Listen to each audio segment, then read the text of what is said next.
They had a composite sketch of one and little else.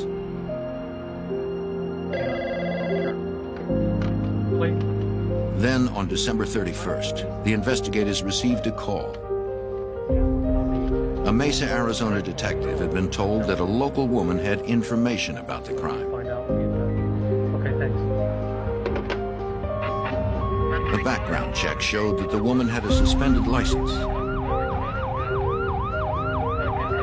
This would make it easy to bring her in for questioning without arousing suspicions.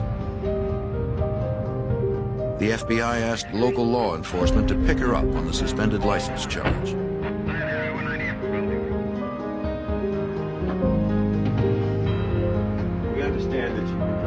The investigators asked the woman if she knew anything about the armored car robbery in Glendale. She claimed that she didn't have any real information, but she knew someone who did. They asked her about the robbery, reminding her that interfering with a federal investigation was itself a crime. She agreed to answer their questions. She explained that her boyfriend, James Greenham, who went by the nickname Yoda, had asked her what she would do if he held up an armored car and suddenly had a lot of money. She told us that Jim did his bounty hunting with a guy named Tim Ring, and that she had been over to Tim Ring's house and noticed several new all-terrain vehicles, jet skis, a new motorcycle, and Tim had made a comment about how she'd never know how much money was in that garage. The information was good, but it was only hearsay. Tim Ring and James Greenham had worked as prison guards in Phoenix and now worked bounty hunter jobs together. Both had many hours of firearms training. Any questions? Okay, Joe? Ring was an expert marksman. Fire when ready.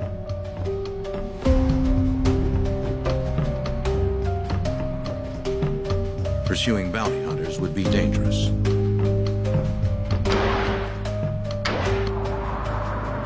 Ring overhauled his truck and Greenham got a new apartment. Both bought motorcycles. Agents tracked their purchases. It seemed the suspects did not exceed a certain level in order to avoid the attention of the Internal Revenue Service. Okay.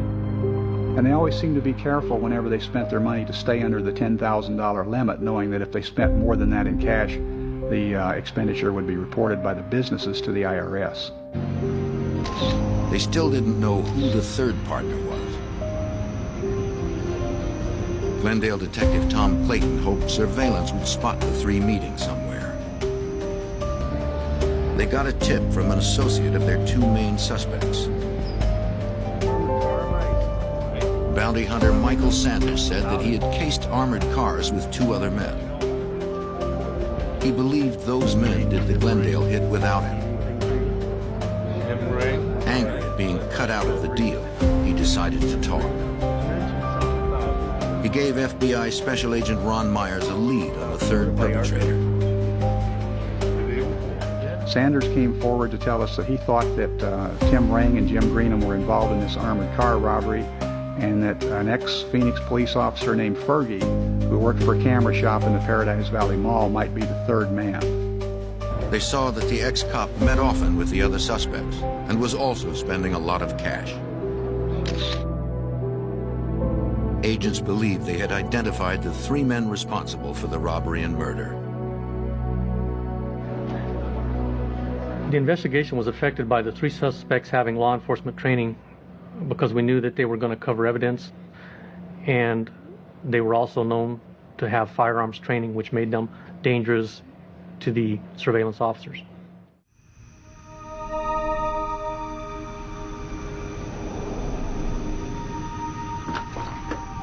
Detectives and agents needed evidence linking the men to the crime.